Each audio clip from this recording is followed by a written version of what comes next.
আজ আলোচনা করব রঙ্গলাল বন্দ্যোপাধ্যায়কে নিয়ে।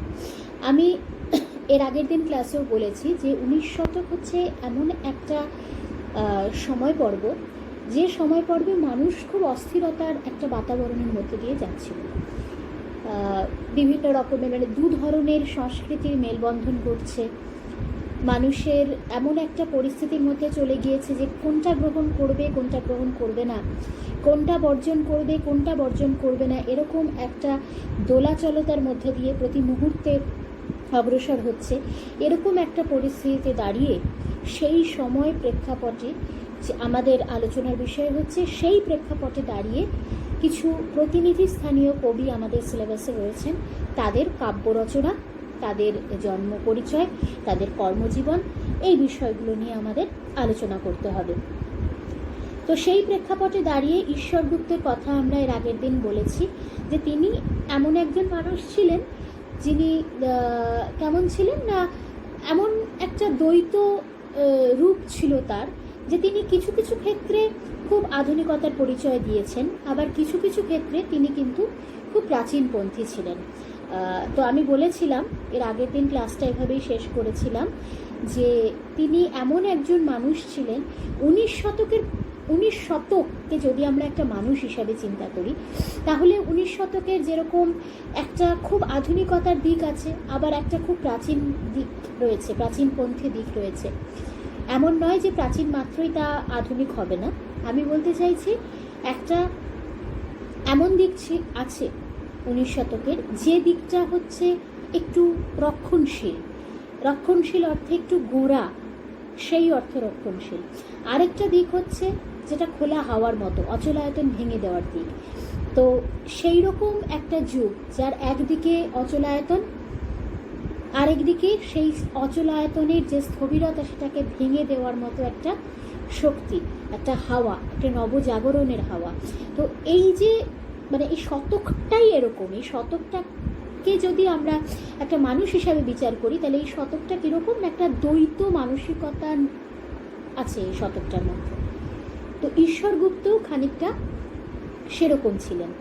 তিনি একদিকে ছিলেন কিছু কিছু ক্ষেত্রে খুব আধুনিক, আর কিছু কিছু ক্ষেত্রে তিনি আধুনিক ছিলেন না। তো যাই হোক, আজকে আমরা রঙ্গলাল বন্দ্যোপাধ্যায়কে নিয়ে আলোচনা করব। রঙ্গলাল বন্দ্যোপাধ্যায়ের জন্ম 21শে ডিসেম্বর 1827 খ্রিস্টাব্দে। তার জন্ম হয়েছে হুগলি জেলার বাকুলিয়া অঞ্চলে, এবং তার মৃত্যু 13ই মে 1887।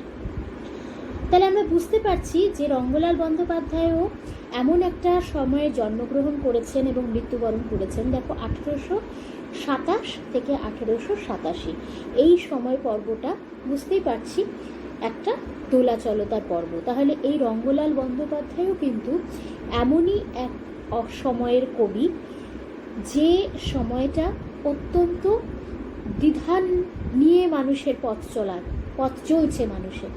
তো রঙ্গলাল বন্দ্যোপাধ্যায়কে নিয়ে এবার আমরা একটু বিস্তারিত আলোচনায় যাব। তার শিক্ষা জীবন যদি আমরা একটু দেখি, সেটা হচ্ছে বাকুলিয়ার পাঠশালাতেই তিনি পড়াশোনা করেছিলেন। তিনি বাকুলিয়া অঞ্চলেই জন্মগ্রহণ করেছিলেন, সেখানকারই পাঠশালায় তিনি তার প্রথম তার শিক্ষা শুরু হলো।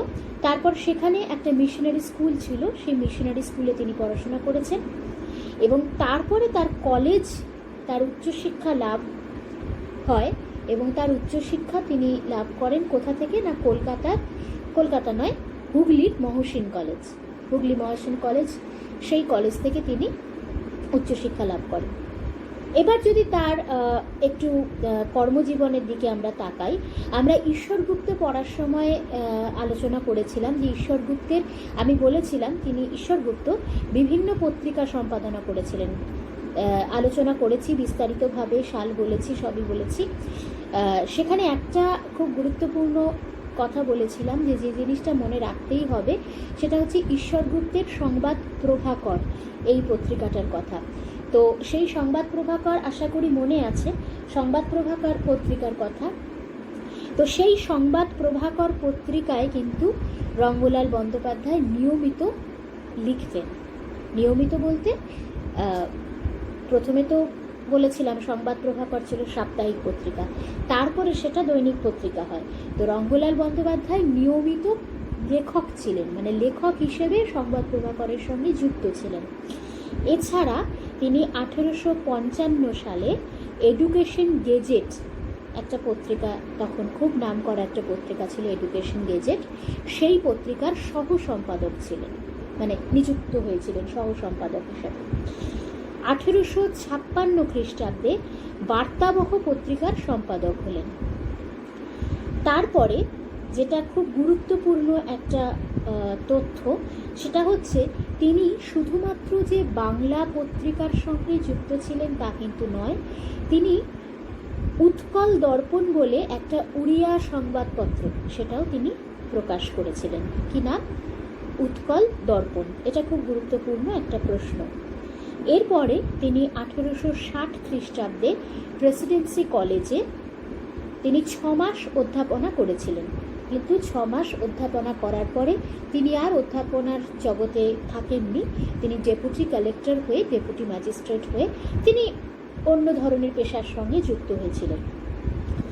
রঙ্গলাল বন্দ্যোপাধ্যায় বলতেই আমাদের সামনে সেই আমরা পড়েছিলাম স্কুলে, স্বাধীনতাহীনতায় কে বাঁচিতে চায় হে কে বাঁচিতে চায়, দাসত্ব শৃঙ্খল বলো কে পড়িবে পায় হে কে পড়িবে পায়, তার এই যে কবিতাটা, এই কবিতাটা আমাদের কানে যেন বেজে ওঠে। হ্যাঁ, তো আমরা জানি যে রঙ্গলাল বন্দ্যোপাধ্যায় একজন প্রকৃত দেশপ্রেমিক ছিলেন, মানে ভীষণ স্বদেশ প্রেমিক কবি বলতে, মানে এরকম যদি কোনো প্রশ্ন হয় যে বাংলা সাহিত্যে একজন অন্যতম স্বদেশ প্রেমিক কবির নাম, তাহলে হয়তো রঙ্গলাল বন্দ্যোপাধ্যায়কে প্রথম সারিতে রাখা যেতে পারে।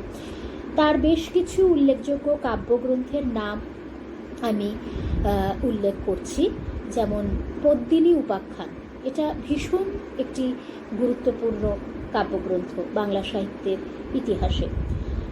তারপরে হচ্ছে কর্মদেবী 1862, সুরসুন্দরী 1868। এছাড়া তিনি কালিদাসের সংস্কৃত কুমার সম্ভব এবং ঋতুসংহার কাব্য, এই দুটো কাব্যের পদ্যানুবাদও করেছিলেন। মানে কুমার সম্ভব এবং ঋতুসংহার দুটোই সংস্কৃত ভাষায় লেখা কালিদাসের।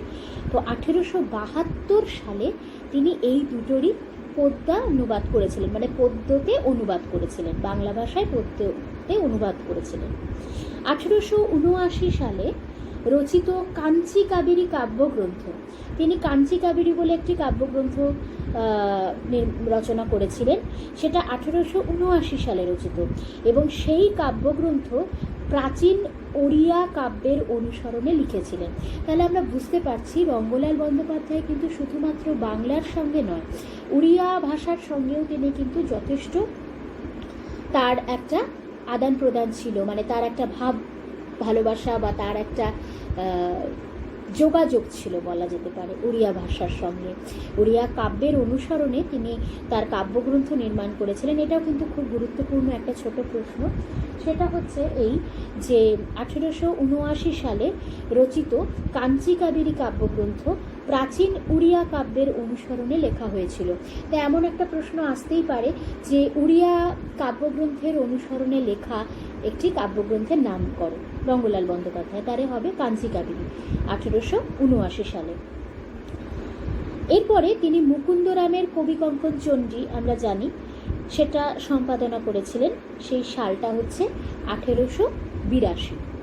তাহলে রঙ্গলাল বন্দ্যোপাধ্যায় থেকে আমরা মোটামুটি যা জানতে পারলাম যে রঙ্গলাল বন্দ্যোপাধ্যায়ের এমন একজন কবি যিনি শুধুমাত্র বাংলা ভাষা নিয়ে নয়, তার সাথে সাথে ওড়িয়া ভাষায়ও কিন্তু তার সমান দক্ষতা ছিল, এবং তিনি ওড়িয়া ভাষা, এবং শুধু ওড়িয়া ভাষা নয়, তিনি কালিদাসের যে কুমার সম্ভব এবং ঋতুসংহার এই দুটো কাব্যেরও পদ্যে অনুবাদ করেছিলেন বাংলায়। তার মানে তার সংস্কৃত ভাষা, ওড়িয়া ভাষা, বাংলা ভাষা সমান পারদর্শিতার সঙ্গে তিনি কিন্তু সমস্ত ভাষার সঙ্গেই তিনি মানে ভাষার অনুবাদ করেছেন।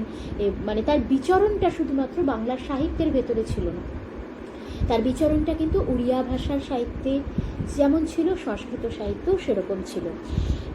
তো এই হচ্ছে রঙ্গলাল বন্দ্যোপাধ্যায়, এবং তার প্রত্যেকটা লেখার ভেতরে একটা স্বদেশ প্রীতি এই বিষয়টা ছিল।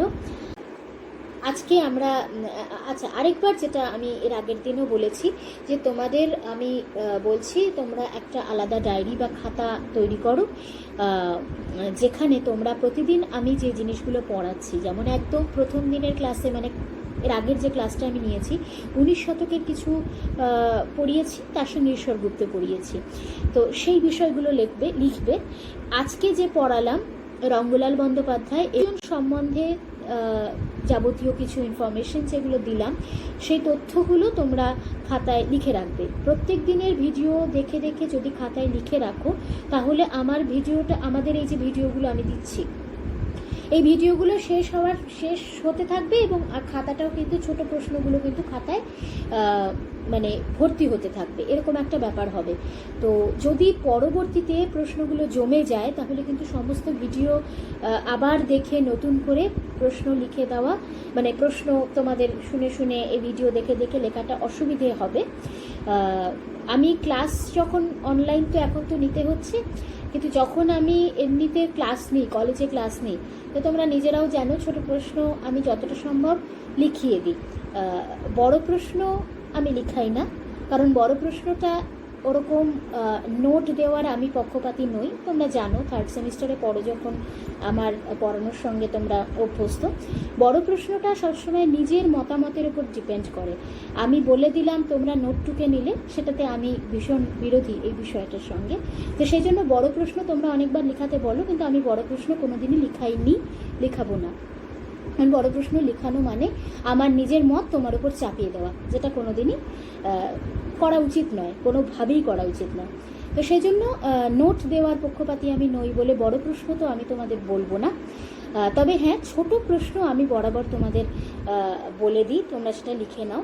তো এইবার তো অনলাইনে ক্লাস হচ্ছে, সুতরাং বুঝতেই পারছো যে এভাবে মানে বলে দিয়ে তো লেখানো সম্ভব নয়। তো সেক্ষেত্রে আমি এই যে বলছি, জন্ম মৃত্যু, প্রথম কাব্যগ্রন্থ, বিখ্যাত কাব্যগ্রন্থ, তারপরে এই যে কোন কোন পত্রিকা সম্পাদনা করেছেন, তার সাল, আমি সবই বলে দিয়েছি। তোমরা ভিডিওগুলোকে মানে আটকে নিয়ে পজ করে সেই জায়গায় থামিয়ে তোমরা সেই বিষয়গুলো সম্বন্ধে মানে খাতায় লিখে নেবে।